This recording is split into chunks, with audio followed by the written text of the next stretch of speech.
everybody, and today we have a Sram Avid Elixir 3. As you can see, I've tried to bleed the caliper, but it's just constantly dripping. It's not springing back, but the customer really wants to keep this caliper. I've checked online, but it seems to be crazy prices for, shall I say, very worn parts. So I think we're going to have to go down the route of actually repairing the caliper. Now, I've never done this before, so let's do this together. So I've actually removed the caliper from the bike, drained it properly and nice and clean. I've ordered a service pack, as you can see. It probably cost, I think it was around £13, which isn't much really. A couple of rubbers in there, so let's see what happens. So first things first, let's actually get the caliper undone. It just seems like there's a couple of bolts here, 5mm.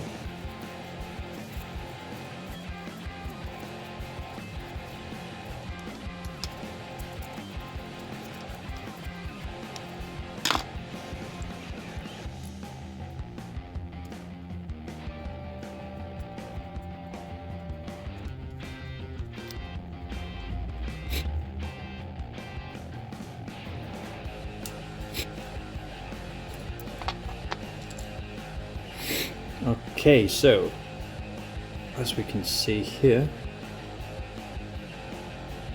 we have the same parts. So let's hot them out.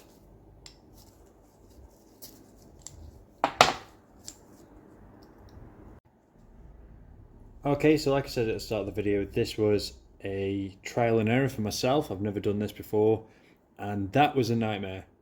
I probably had to stop the camera there for about 20 minutes to actually get that out. That was in a vise with a chisel. What I'd actually probably recommend there is actually taking the block out of the calipers and squeezing the trigger to force the pistons out, just so you've got a bit more leverage to pull them out, where I didn't do that and they were all the way in and there was a vacuum in there, so I couldn't physically get them out. So save yourself a lot of time and do it easily. So now I've done that, brake fluid, clean it out nice and clean. So there we have a nice clean caliper. So next stage from that, you've got a little rubber there, and within the caliper you've got a little seal.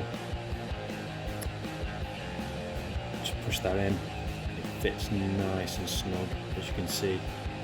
I did that without actually recording, so sorry about that. But you can see it's sitting there nice and comfortable.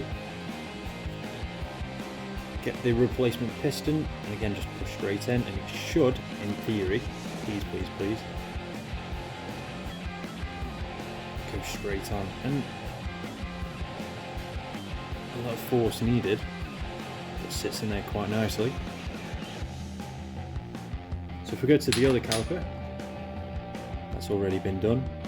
The only thing I haven't changed is this little rubber here, and again the kit comes with some spare rubbers, so easily just pry them out and just swap that over. It always seems so simple until you actually do it yourself. So new rubber on, as you can see, push on and just slots straight into place.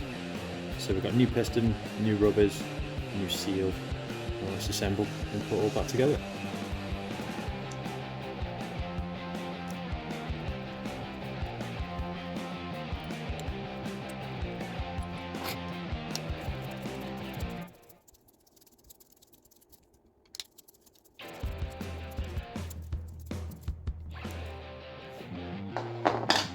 So let's put it all back together. Nice and simple. He says that.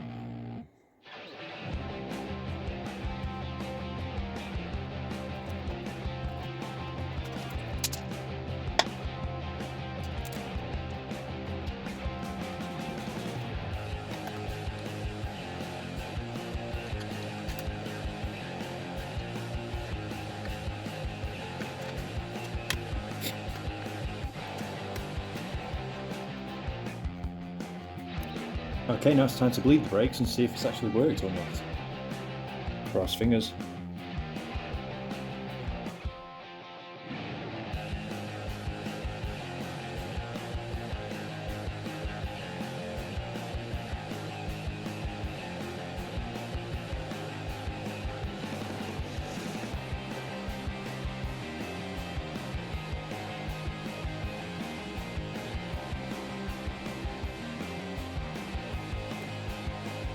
I think we've done it. Oh god.